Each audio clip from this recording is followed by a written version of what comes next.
In this episode, we have a special conversation for the audience out there.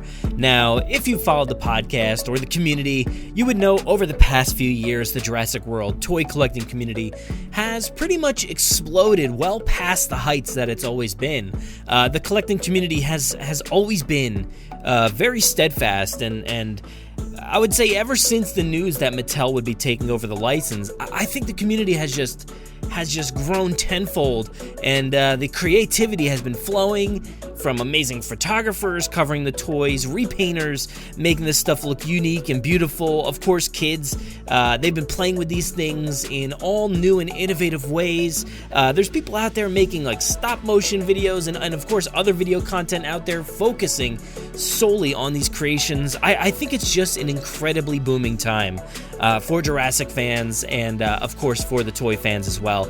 It's been really, really awesome for all of us, I think, out there collecting since 2018 with all this new stuff. So today we are welcoming in the team who has brought the Jurassic World toys to life over at Mattel. They are just such a wonderful collective of people who have truly sparked all of that aforementioned creativity from this community. So I am just so glad that we are finally able to bring them on the show to discuss everything that they've made so far.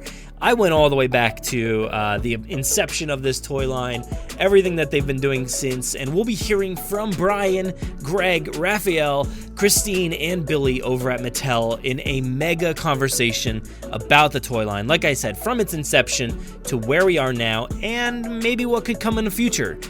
So I think you're really going to enjoy this one. And so why don't we get this episode kicked off by heading into the toy room to hear from the creators over at Mattel for this amazing Jurassic World toy line. Today we have a few special guests joining us to talk about the illustrious Jurassic World toy line that we've had over the past few years here. And I would say it's a toy line that has kept us pretty busy since before the release of Jurassic World Fallen Kingdom, and it's certainly something that's going to keep us busy as we move towards the next film. Now, I want to introduce and welcome in, we have Brian, Greg, Raphael, Billy, and Christine. I don't think I missed anybody there, but these people are all from the Mattel Jurassic World team. So how you guys doing? Doing good. Hey, Brad. Glad to be here. Awesome. Yeah, this is very exciting, and I preface this before we started recording. Like, I think the fan base wants to know as much as they possibly can, and it's not often that we get to do something like this. Every now and then you get some insight via different outlets or stuff like a Comic-Con or something like that. So it's good to actually touch base and find out what's going on behind the scenes. I think we're all excited about that. Happy to help out there. I know we'll share as much as we can with you. Good. Now, I'm going to start you guys off, and I want you to kind of maybe go down the row there and give me some answers here. So this is something that I ask pretty much everybody that comes onto the show. So if you guys were stuck in a kitchen with a velociraptor, what would you do, and would you make it out alive? I'm trying to think what appliances are in this kitchen now. That's the key, is wondering, like, what can I grab around here? Where can I escape? How can I get out of this situation? I'm probably going to sacrifice myself and grab some pots and pans to create some noise to allow my fellow Mattel toy designers to get out of the kitchen. Wow. I thought he was going to talk about, I'm going to grab the pots and pans and make armor. Cooking the rapper, I'm just gonna make a barbecue. I was gonna do direct eye contact and say, "You know me." There you go. Yeah, I was gonna do the gymnastics routine where I'm spinning on the bar and then kick the raptor. I was just doing some classic butter on the doorknobs. Yes. I love that. You know, that answer right there, between all of you, it really showcases that you guys seem to be fans of this franchise. Like, you almost pinpointed certain parts from movies and kind of pulled straight from there and gathered your answers. I like that a lot. I really, really appreciate all those answers. But who was the winner? Who was the... It's between you know me and butter on the door. That's a good one. I think Brian, you were the one that said you were willing to sacrifice yourself, right, for the designers. So I appreciate that. There's no way. Brian, stay here. You stay behind. We're gonna go this way. Yeah, you're allowing the good designers to stay behind so that we have some good toys moving forward. Thank you. So, at what point did you all get into Jurassic? Was this something that you were into back in 1993 or prior to that with the books, or did you just pick up on this when you were tasked with the project? I can kick that story off of it was the first movie that I saw in a drive-in with my family. And I remember sitting in the back of our minivan with the back hitched up and the pillows and watching, Rexy just with that epic roar. And, I'm like 6 or 7 years old and I'm just like huddling a blanket like, Mom. But it was an awesome exposure to the franchise. And ever since then, I've been a huge fan. Yeah, not in a drive theater like that. That's awesome. Feel like Rex is going to burst through. But no, I think the first time I saw it, it was one of the first scarier movies my parents would let me see. Where like horror movies, there was not a chance, but that was like on the line. If it's like almost science fiction based, so it was okay. So that was definitely a terrifying experience, but it was great. Yeah, that was definitely like my first like grown up movie as a kid that like I was allowed to see. And I grew up with like the Kenner toys and everything. So like I've been a fan for pretty much forever of movies and the toy line. For me, I've been at Mattel for quite some time. I was aware of the Jurassic franchise, and I was excited to start on the brand. But I have grown to love the brand and the franchise more working on this with the team. Awesome. Oddly, the first one I saw was Jurassic Park 3.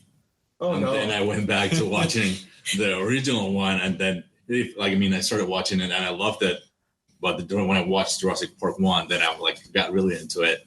And I've always loved, dinosaur toys in general. And now getting the pleasure to work in dinosaur toys is just pretty much a dream come true. Yeah. Yeah, I can appreciate all that. I think, dinosaur toys in general is something that got me started. I had, all kinds of different toys before the movies came out, and then the movies, and I'm collecting all the stuff from the films.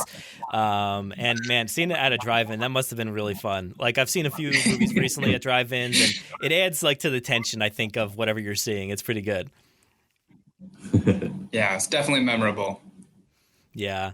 And I think you can, you grow to love something, especially if you're working on it. And it's really cool how this franchise just continues to grow and grow. And it's something that's got to be exciting for you guys. Like, what makes this Jurassic franchise something exciting for you to bring to life via toy?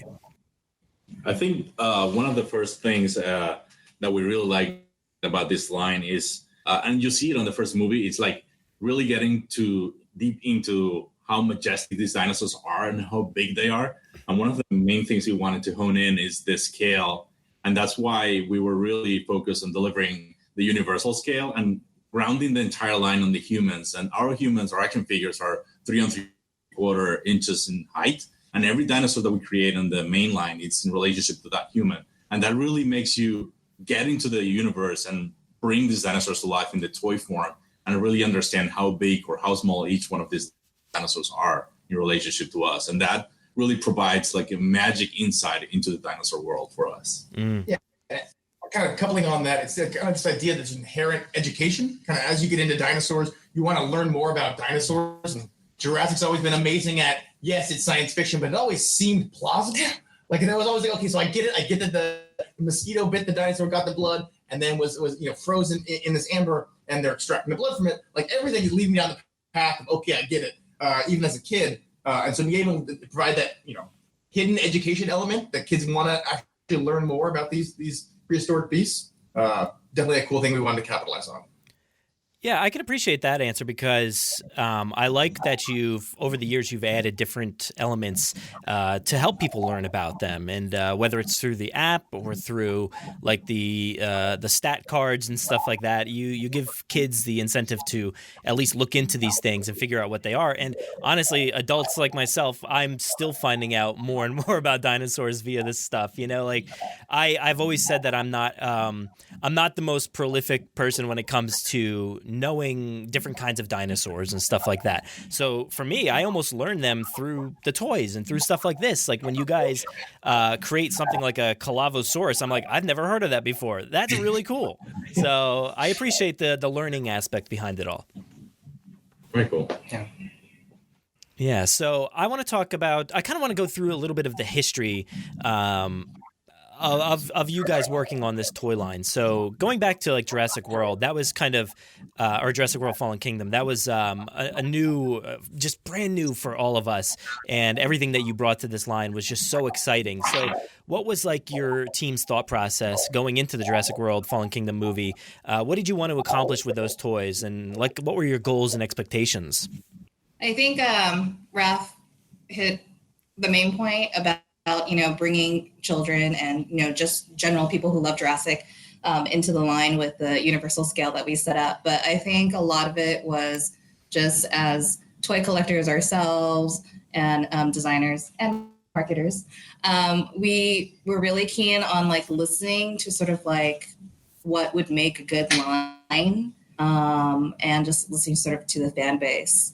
And I think starting out, we were just making sure like that all our features and everything that we do don't compromise the aesthetic of the dinosaurs, and making sure that we're delivering on the classics and things like that. Is there anything else you want to add? Yeah, and I think you hit on a very big note there, like just the authenticity that we wanted to deliver through our brand was very important for us. Like, it's very clear, like when you present this to a fan or a kid, when you present a dinosaur, like they'll know if it's an authentic dinosaur or if it's not. So the specific details on the skull, the color choices that we're making through it, like we put a lot of effort and care into making the right choices, so we would feel really authentic to the franchise and to the believable world of dinosaurs.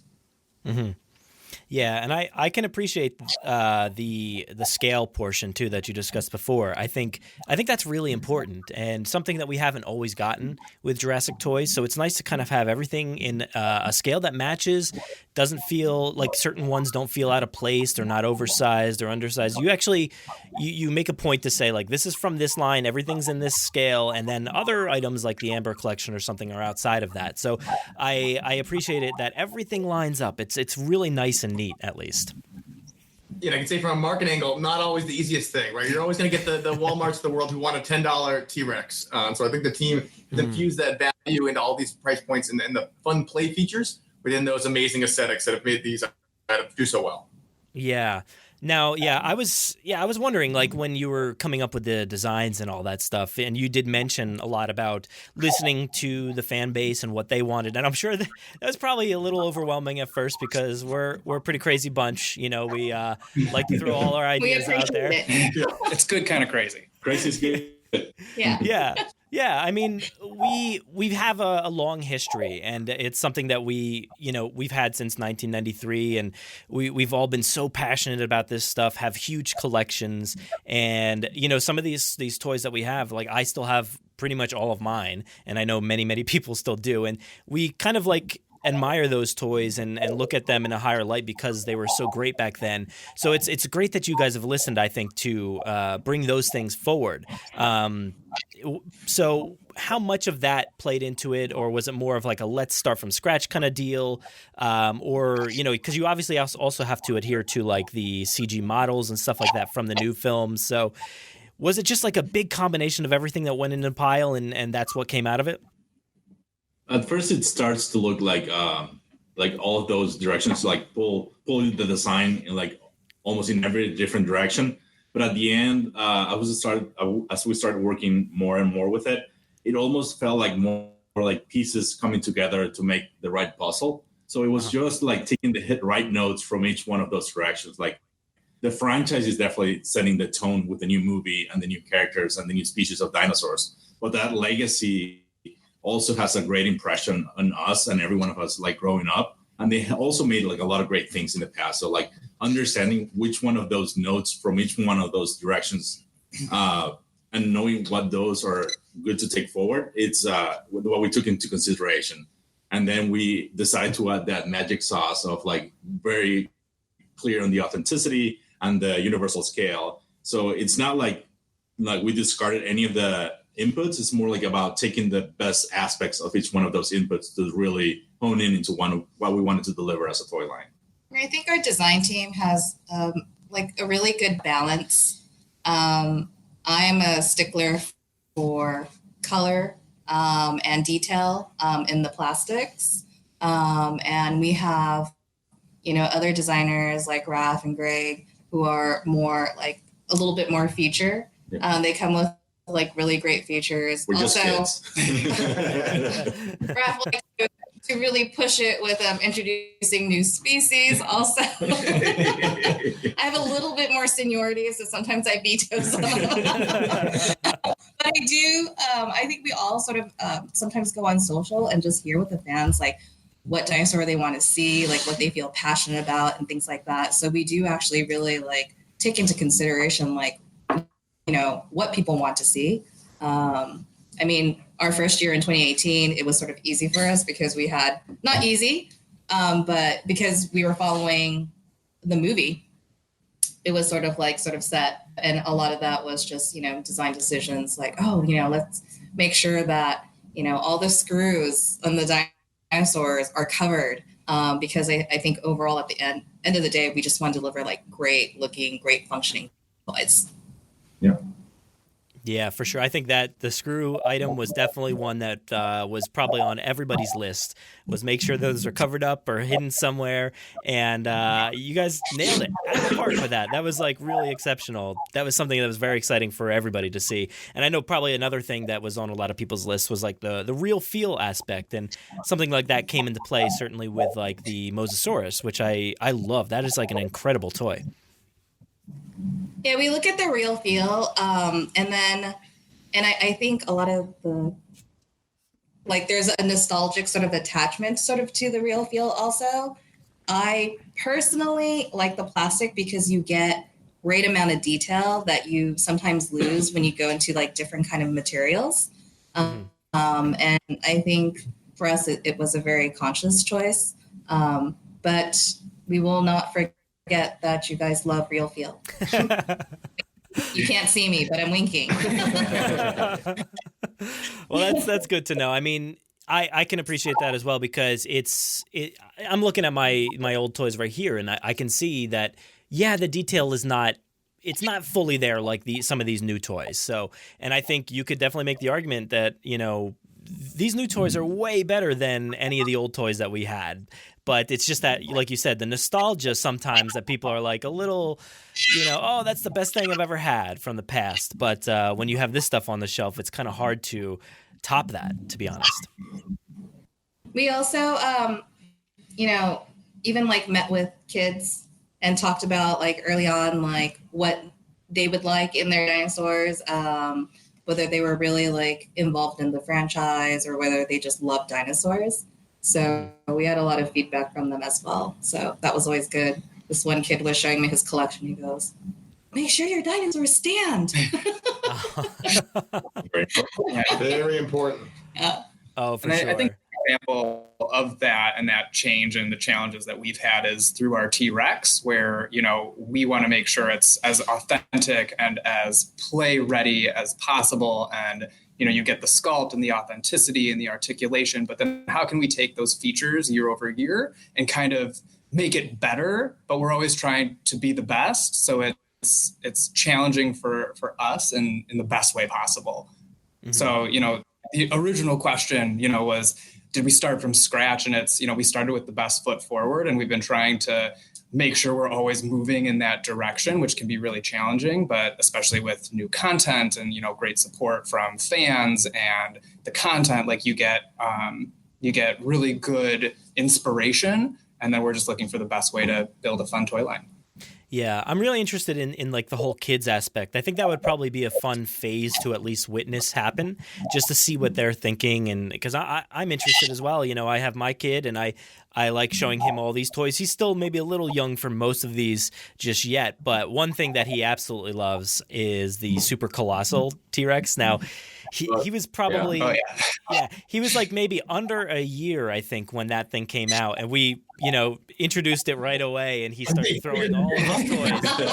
Yeah, all of the toys went down the mouth of that thing, and he still is asking me to get it down from the shelf so we can play with it, and I love how that thing holds up. I don't care, that thing's out of scale. Like that doesn't matter. It's an awesome anomaly in the toy line, and I love it so much. The whole Super Colossal line, like that is one of my absolute favorites.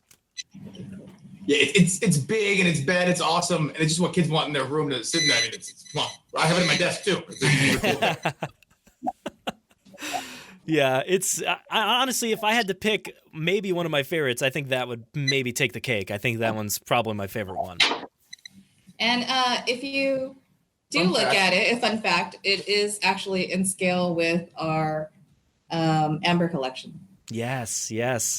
That's fantastic. That's fantastic. I love that. I haven't lined them up yet. I'll have to do that. So Get Malcolm's flare leading off the T-Rex, and it'll be perfectly. I was wondering about that initial line. I'm sure your minds went crazy with everything that you could come up with and everything you could release, but you also have to think about the sustainability of this line, because you have years worth of stuff to release, and how much of that was in your mind when you established this toy line? Were you thinking about all these other items that you wanted to save for future releases? It must have been tough to balance, because I'm sure you want the line to succeed right off the bat, right? Well, yeah, and to Christine's point on 2018, we were so driven to the movie there that we wanted to make sure that the species represented in the film were going to be represented in our toy line. And then as we went on from that, yes, it's trying to have species roll in throughout the years. We're adding a bit of newness to make sure you collectors have something to go run out the shelf to grab. That's definitely a big focus in our mind. I will say when it comes to Amber collection, the humans are one we are a bit more conservative about how we get those out there to make sure we have the depth to last for multiple years here. Any kind of feedback on characters you're looking for in Amber, we love to hear that kind of stuff. Yeah. I want to go back to Dino Rivals, because this is something. First off, that initial wave was spectacular, or the initial waves of Fallen Kingdom merchandise. And something I didn't expect was, going on years later to continue to be talking about, I need to go to the store and I need to go pick up the most recent item. I can't believe we're still doing that. So you guys continue to put it. And thank you for doing that. I'm shocked, because as a collector, we went through so many years where there was nothing, and then we'd almost think to ourselves, after the movie's done, they're gonna stop, and then maybe they'll pick up next time. But that didn't happen. You guys came right back out with Dino Rivals, and that's a non-movie year. Nothing's happening in 2019. So what was your thought process behind just supporting no movie but releasing all kinds of amazing creations? Well, one of the things we thought is because when we were doing the movie line, there were a lot of species that we couldn't really do because those were not in the film. And we wanted to really hone in again into what the center of the play pattern with dinosaurs are. And just battling one dinosaur against the other is just something that you see every kid do. That if you walk by my desk, you'll see me doing almost every day. You want to battle this dinosaur. So it just felt right. And once it was done, it's like, whoa, I can't believe we didn't do this before. It just felt right when we were developing it, and we just ran with it. And I think it just kept getting momentum as we were developing it. And we kept adding species and more features to it because it just felt like it was the center of the toy line for 19. Mm-hmm. I mean, we're just fortunate that the franchise is so rich with great dinosaurs, not only from the movies, the books, the games, everything. And then just, at the end of the day, it's just what do dinosaurs do? What is the basics of Dinosaur 1? It's just them battling. And then just from a marketing angle, I know you were saying, we expected big movie, big product line, and then rest it for a while. I think we wanted to make sure as we got this license to make a conscious effort to establish Jurassic as the dinosaur brand, the evergreen property that could last in this aisle. So we made sure that we were stocking it with brand new news going into 2019. It seems like everyone liked it. Love to hear the feedback though. Oh, I mean, as far as I've seen, yeah, everybody loved Dino Rivals. My personal favorite so far. I just love the aesthetic of it all. I've loved all the toys, and we're just getting started with Primal Attack, so that's still pretty new. But Dino Rivals was just incredible, and I loved like the box that you guys created and sent out to a bunch of people. Like that box was spectacular, and it had those graphics on the inside with like the battle stats and all that stuff. Like that's really fun, and I think. As like you were saying, as a kid, you want to battle these things and fight them. And when I was young, we always had Jurassic Park trading cards and stuff like that. So I think adding those cards into the mix, that was fun to see the stats and kind of compare and contrast, go head to head, stuff like that. It was a really catchy thing you did there. We're glad you like it, because that was a lot of work. And we had to make sure it was scientifically accurate. We're not sitting there saying, "Oh, who do you think's faster, a T-Rex or a Spinosaurus?" Like we had to make sure that we were being fact checked, because we knew that the Jurassic Park community would hold us accountable. So it was challenging. Yeah, and authentic to the franchise. Yeah. I think. Yeah. Paleontologists on this side, and then paleontologists on Universal side, confirming the things. We're making sure that with these kids, it's battling information for kids. It's fun, but it's also that, like we said before, they're kind of learning about their dinosaurs and who's faster, who's smarter, who's stronger. Yeah, I figured you guys maybe you had like a favorite dinosaur out there that you maybe edged the stats a little bit, that you're like, I want this guy to win a battle over all the others. I took a blue crayon and made all of the a little bit stronger.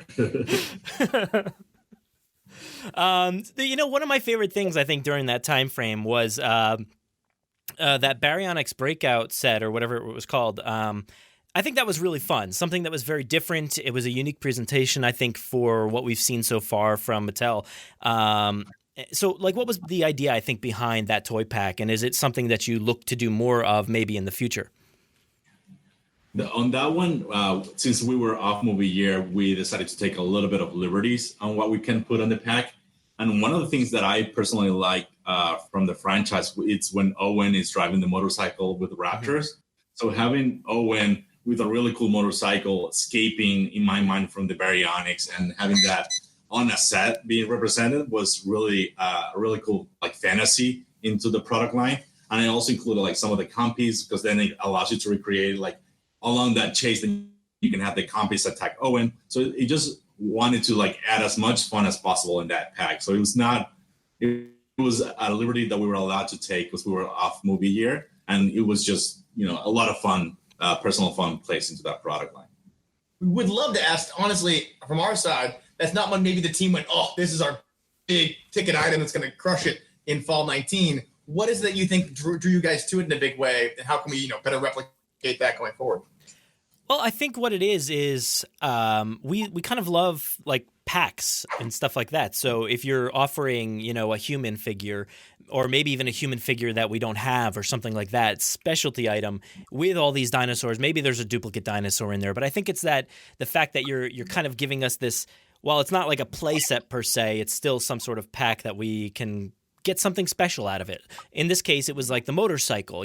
Maybe I had all the other stuff in different variations, but I think it was that specialty that you added in there. That was pretty cool. So I think something like that in the future is definitely something that, at least I've heard a lot of people talk about, like, maybe a special human or something like that in a pack like that would be really awesome. I think it was also important for us to be able to, like, in one pack, give like a very holistic experience and a good storytelling play where you can really play out like the dynamics between dinosaurs and humans, which is what the franchise is sort of about. And so that was one of, I guess, our goals and drive behind that product. Yeah, I love that you had the story right there on hand. You're like, Owen's driving through, he's got compies jumping on him, running away from this thing. I like that. I didn't think about necessarily the story that went into creating that, so that's pretty cool. Yeah, Raph has a lot of stories. He's a big kid. All right, so you did mention the Amber collection before, and the bigger scale on that thing.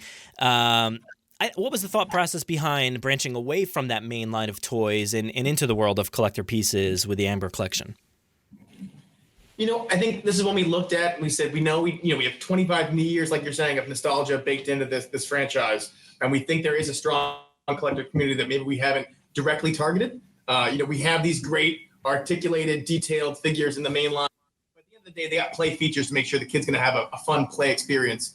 That we want to make sure maybe we're getting more deco detail, sculpt detail, and articulation. And going to that 6-inch form factor really allowed us to open the doors there. It also, put us in line with a lot of other collector figure offerings out there, like a WWE or DC or Marvel or Star Wars. So you can kind of, if you wanted to, mix those worlds together, which we know collectors are doing with fun action figure photography. So we thought this would really open the world of Jurassic for a new consumer target group. And I think it was exciting for us too, right? Like Ian Malcolm is one of the franchise's most iconic characters, and you think of Jeff Goldblum, laying there and him carrying the flare, and it was an exciting opportunity for us to Billy's point, to kind of expand on that articulation, to really delve into the deco and the detail, because we know that that's what we as collectors care about, what we as fans of the franchise care about, and what you guys care about too.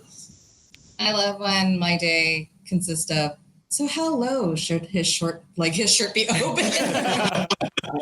what color was that? What angle should we? Yeah, those are fun days. Things, yeah. We talk about buttons all the time. Open or close. Yeah, I love that. It's something that I didn't expect, like extra hands to be included and stuff like that. Like the glass, like that's pretty cool that stuff's included in there. That's awesome.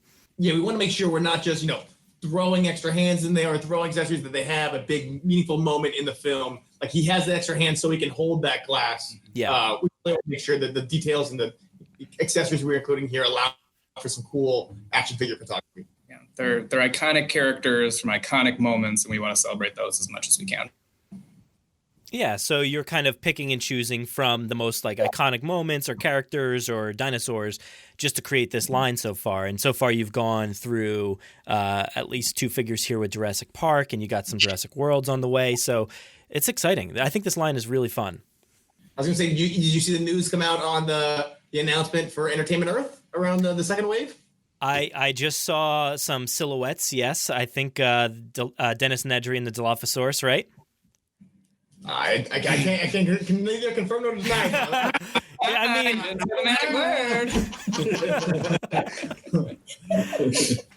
they were. Let's just say they were very exciting looking silhouettes. That's they were pretty awesome. Beautiful. Well, I'm glad you're excited. But I think this is one of the more exciting things to look forward to, at least. And like you said, you minimize the amount that are coming out, but you can extend that over a longer period of time. And personally, I really, really love that original Jurassic Park Raptor. I think that looks so spectacular. And with all the articulation and just the detail on that thing, the tail is kind of like that real feel feature in a way. It's really awesome. And I love that whole thing. Like, it's awesome. What else do you want to see? Yeah. Exactly. If you could pick humans or dinosaurs, just out of curiosity, what would you want to see on shelf or in your collection? Oh, man. Well, personally, I think, because I feel like at least with the toy line and even the movies per se, we've kind of strayed away from acknowledging too much in the way of like the other sequels, like Lost World or maybe Jurassic Park 3.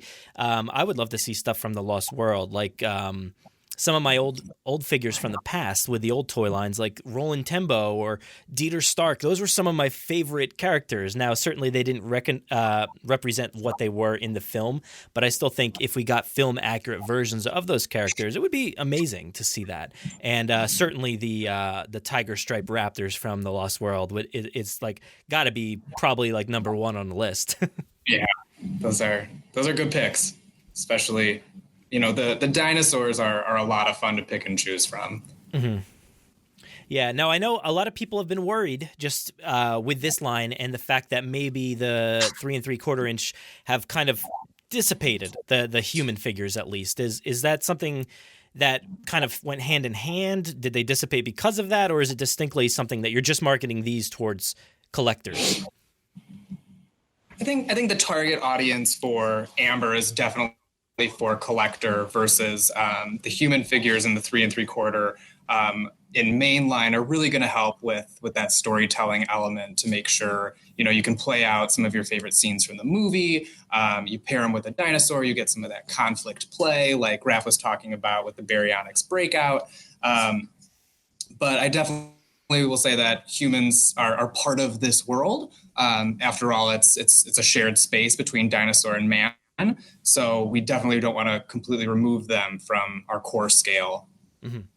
Yeah, I think in terms of the humans on the core scale, like that, I think the dinosaurs are almost nothing without the humans. You kind of like, yes, you can battle the dinosaurs, but you also want to tell your story with the humans too. And I think that's a major part of play for kids. I mean, at least when I was a kid, it was. So I always wanted the dinosaurs to eat the humans and to drive away from the humans and do all that. So I think people maybe just are worried in terms of that, like afraid of that disappearing per se.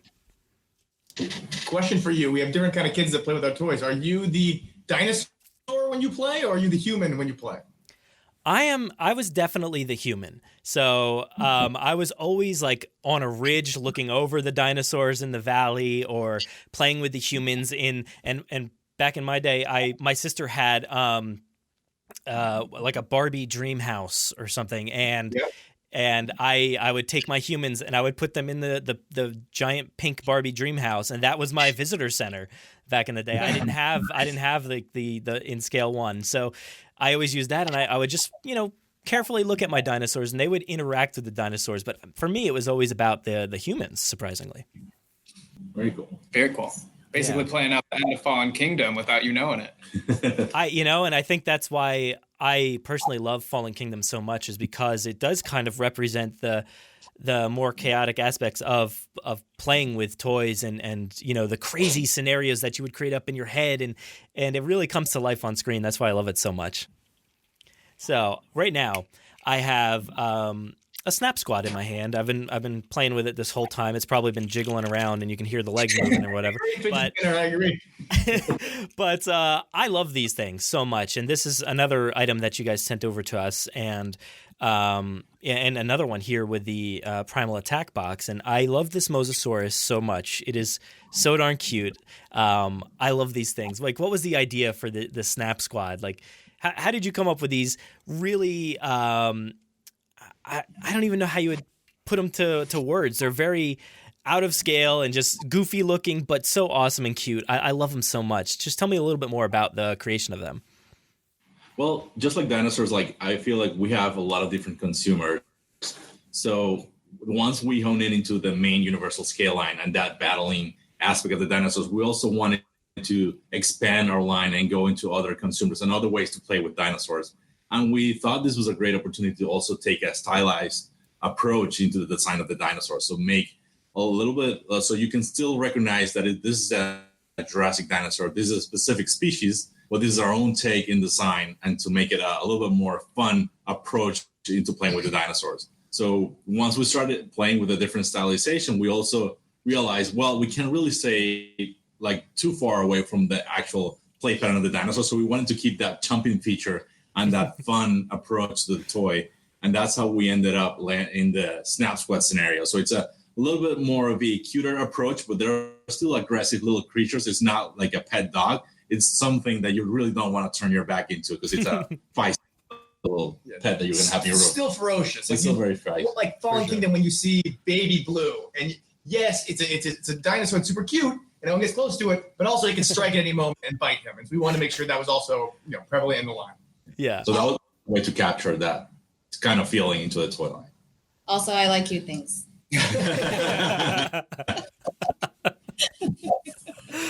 Yeah, I mean, it makes sense. It showcases it very well. They're very cute, but they also have a nice chomp to them, and I love these things so much, and they're so different and unique, and my son absolutely loves them.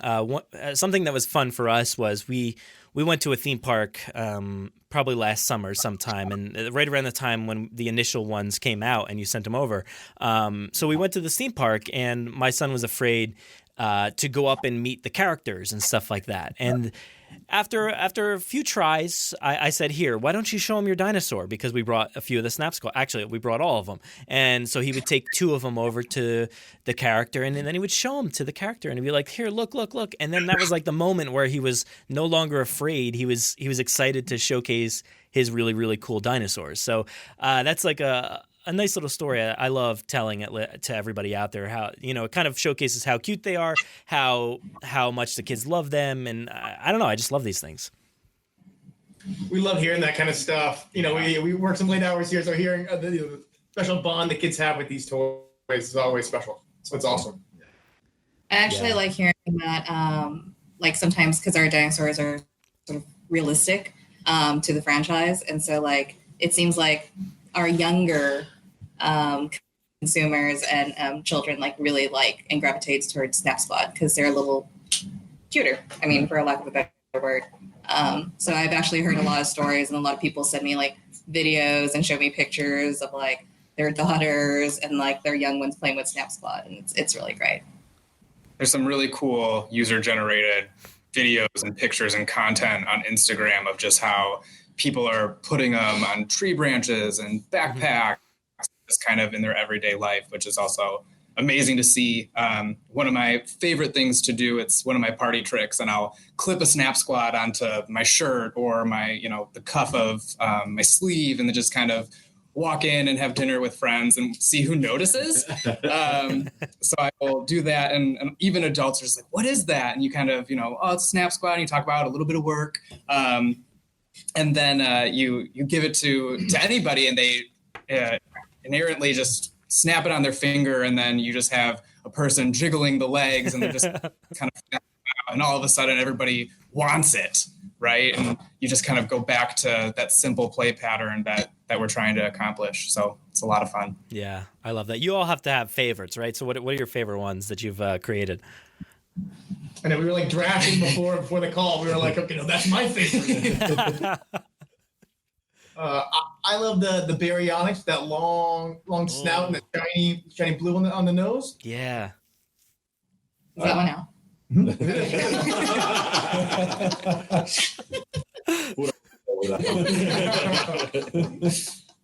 I like the mosasaur. That's definitely my favorite. Thief. I'm a big Spino fan. Oh, come on. Killing me. Indoraptor all the way though. Yeah. Mine has not been released yet. Oh, man. Coming soon. Coming soon, but I know which one she's talking about, and it's a doozy. It's spiky. Yeah. It's cute.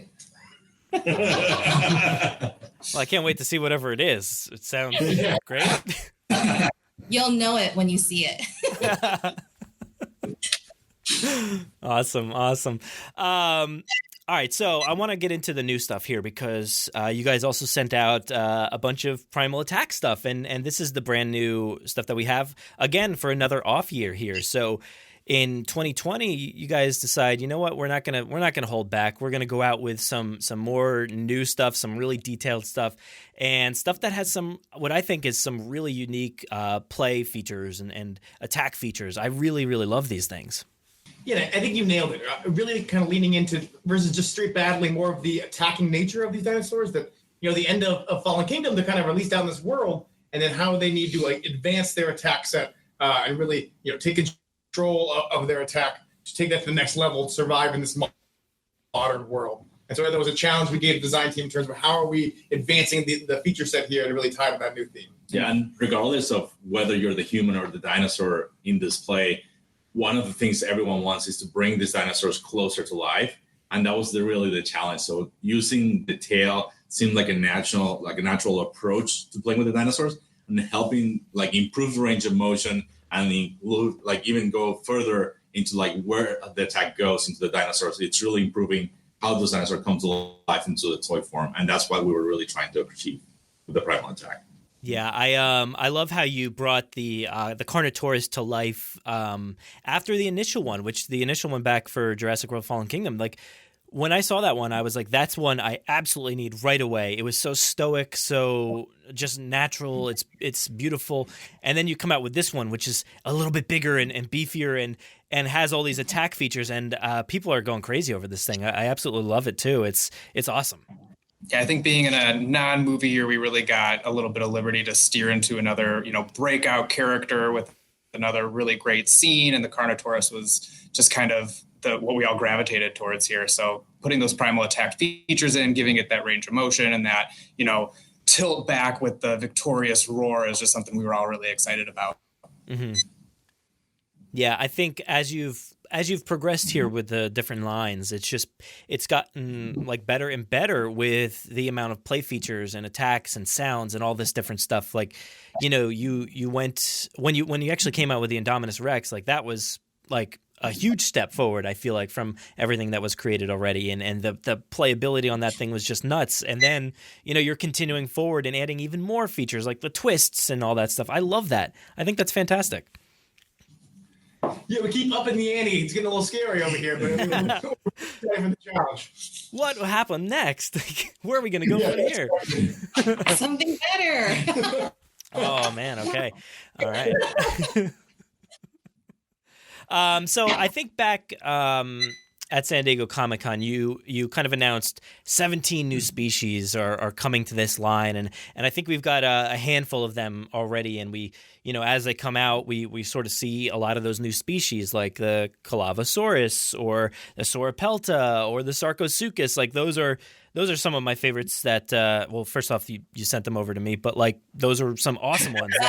Of course I'm going to mention that, but like the Sauropelta, that's like, I know I mentioned it in my unboxing video, but like, I don't know why I thought that was like a bigger dinosaur, maybe because it's like its tendency to look just exactly like an Ankylosaurus, but I love the cute small dinosaurs too. They're so awesome, and that's something that's really exciting with all these different new species, is seeing the different variations. So what was kind of like the choice behind some of these new species, and maybe what else can we see in the future? So with this species, a lot of the designers actually are tasked at sort of like the beginning of when we start designing for the season. I ask them to go and look and comb through the whole franchise and look to dinosaurs that people sort of want to see, what we haven't done yet, what are interesting different silhouettes, things like that. They come with a long list. I probably veto half of them. True. The Sauropelta, I think, was one of your... Yeah. That was one of my choices because I really liked that it had spikes on the side and that I wanted to include that torso strike. So I really pushed for that one. Yeah, I think like, when we choose things, we think about like, how would children play with these? Is it interesting? Is it different? And like, what kind of features can we like think of for that dinosaur? And I think that's sort of how we comb through things. Also looking at different scales to make sure that we're offering and continue to build out like that Jurassic franchise at all different price points. Yeah, I feel like the Carnotaurus is maybe the showcase of this line so far. It seems to be like the central focus, but like right behind it over there, you got the Sarcosuchus, and that thing is like just mind blowing. Like it's so crazy cool. I love that thing, and I had my son down here, and he's like, "Is that alligator? Is that an alligator?" And I was like, "Yeah, sort of." That was some of the internal struggles getting that thing, across the line. Was people worried you guys are making an alligator in Jurassic? So getting people bought into that, I think the item is amazing too, and the feature on it just works so well. But definitely good to hear people are liking our Sarcosuchus. Yeah, and this is the exciting part of filling in these gap years and stuff, is you can experiment with all kinds of new stuff, and I really appreciate that, and I'm very excited to see what comes. Is there anything else you can tell us about like 2020 and any of the related products? Well, we're going to give you one exclusive species that no one else has seen that it's going to come out in 2020. The name is Ciats micarorum. So that's a really cool new dinosaur that we're going to introduce into the franchise. It'll be in that same scale as the Sarcosuchus. Okay. Rolling out the ball. You are the first to hear this officially live. So wanted to make sure helping you guys out and throwing you guys a bone. I'm giving you some kind of reveal here. It'll be in that massive biters category, a little bit bigger than the Tarbo. You're going to get some really, really beautiful deco. Some of that, cool materials going to be kind of in there. And it's a really exciting species that we're all excited for you guys to see. That's awesome. I quickly Googled. I'm like, I don't know how to spell that.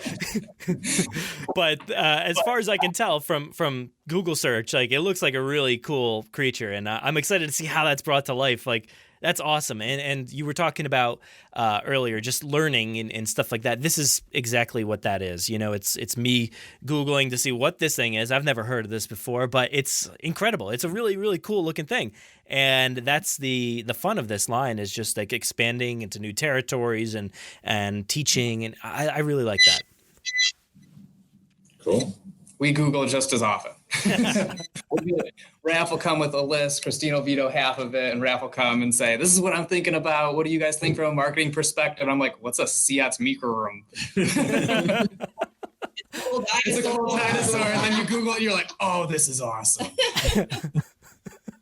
I'm gonna have to try to repeat that to my kid and see if I can get him to pronounce this, because that's just having him name these dinosaurs is a blast. So I don't even know if I can pronounce this just yet. So I'll have to see if he can. All right, so we're coming down to the end here. I have a few more just random generic questions that I want to get to you guys, and I would be remiss if I didn't ask anything about Franklin Webb, one of the characters from Jurassic World: Fallen Kingdom. What's going on with that guy? Because we saw him a few years back now, I believe, at maybe San Diego Comic-Con as well. Where is he at these days? He's not attending this meeting. I'm sorry. Oh. Yes. Couldn't make it to the office. He's a tough guy to track down. All right, so let's see what. No firm answer that we can give on the podcast right now in terms of Franklin plans, but he's not in the room. We know that for sure. All right, so if there's no word just yet on him, what about more humans? Is that something that we can at least be hopeful for in the future? That it's still something on your minds and still something that we may see? Yeah, and I can confirm. Not only will you see more humans than 3 3/4, but there's also more Amber Collection humans to come as well. So Great. yes, we're not done making humans anytime soon. We understand that the dino-human interaction's such a pivotal driver of this franchise. Yeah, and honestly, when you guys came out with John Hammond, that was such a pivotal moment. Something along the lines with the Brachiosaurus that I felt like you had to do your work to get that right. You needed to nail those, and I think you did. Everybody was a little worried that maybe with these things being exclusive or hard to find, that nobody would get the chance to get them. But I think anybody who wanted them probably got them, and you nailed the releases and the accuracy of both John Hammond and the Brachiosaurus.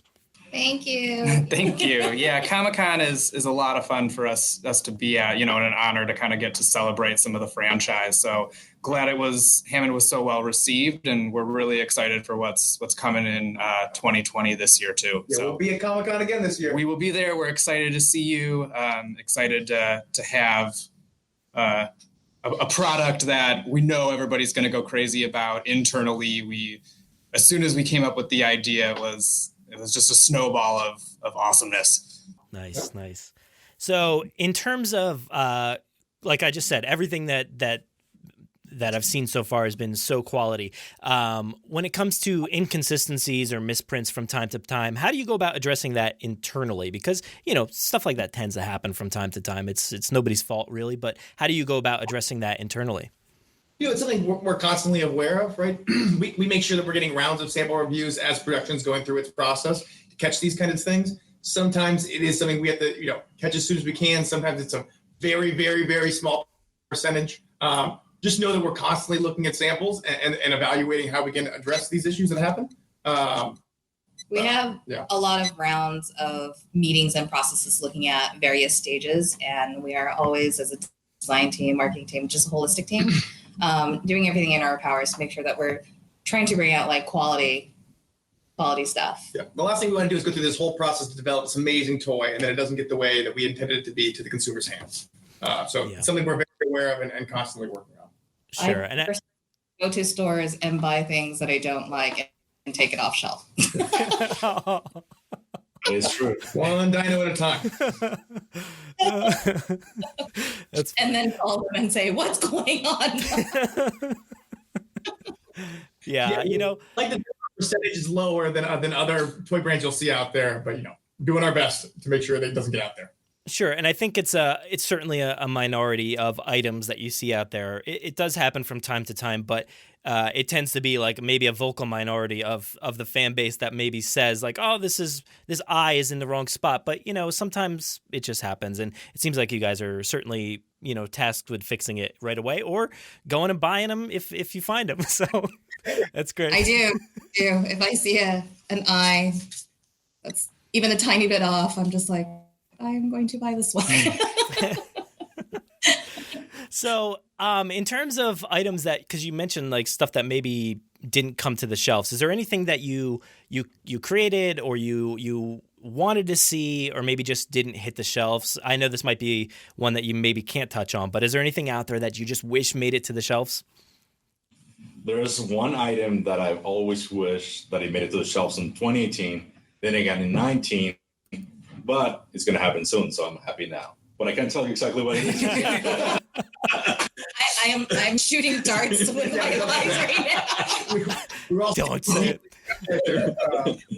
When it comes out, I can verify that was the product that I was talking about. It's just know that it's coming, finally. That's all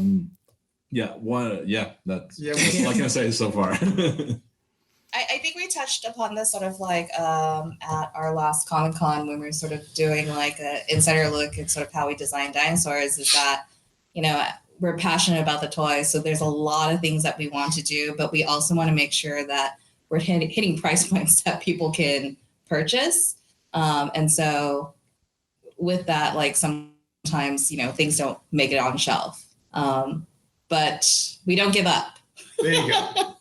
Good. Yeah. And I think that's great. You guys have hit this nice balance of great price points and a perfect size. So I think that's really awesome and certainly welcoming for the fan base who collects absolutely everything. Thank you again. If there's one thing you would say that you wish Mattel just came out with, what's the one thing you would have us do? The one thing, I mean, I know. Well, I'm gonna give you two things, but the first thing would be the Ford Explorer. That's my number one thing. I think probably everybody would have that on their list as well. Secondly, this is one that I constantly joke about, but I absolutely need this to happen. So write down some notes here. This is gonna be good. So I need my my bathroom playset with Donald Gennaro. I need my bathroom remodeled. If you guys could show up maybe this week, that would be great. I know you guys are good designers and all, but no, the breakaway bathroom, kind of thatched roofing with Donald Gennaro on the toilet. I think that is exceptional. You need to make that. I need the T-Rex to come in and just break away that little playset and chomp away on Donald Gennaro, and that is like my ultimate goal. Hopefully one day my dreams will come true. We haven't done many figures with their pants half down, but that's something we can... The packaging will say comes with a blood-sucking lawyer. Right now. Yes. I think people would buy it, so it would be impressive to see that on the shelves one day. I wrote it down. Good. Do you guys have anything, and this is probably something you won't say as well, but do you have anything that you just would love to see produced eventually, if you had the time and the amount of years and the resources to do it?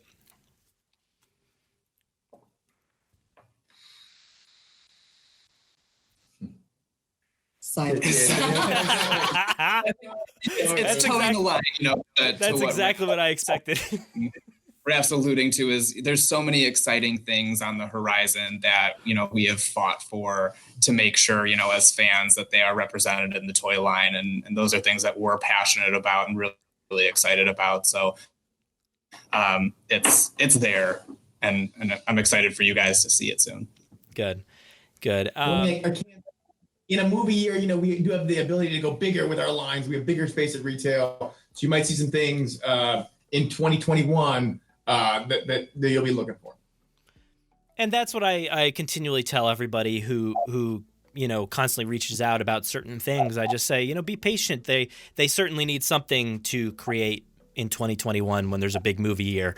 And if it's anything like the past, you got 2021, but then you got more years after that of creating dinosaurs. So I'm excited to see what happens. Do you have anything else that you want to say before we head out here? Because we're at our limit here. So thank you. Keep buying our toys. Yeah, it's been a pleasure.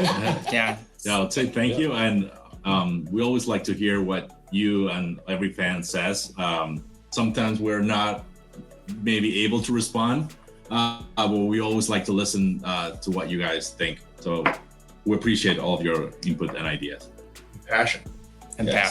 Yeah. It's love for a franchise, 25 plus years. So we're excited to bring that to life and grateful for it.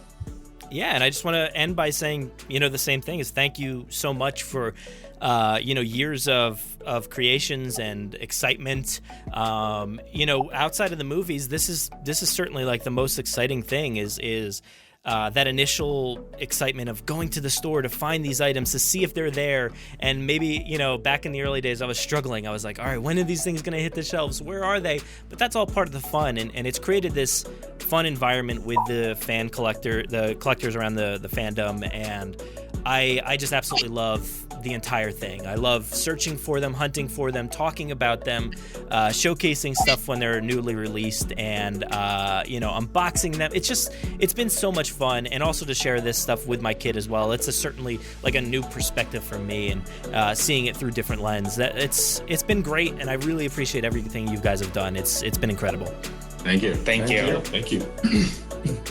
All right, so I think we're going to say goodbye here. So thank you so much for joining me, and we hope to talk to you again soon.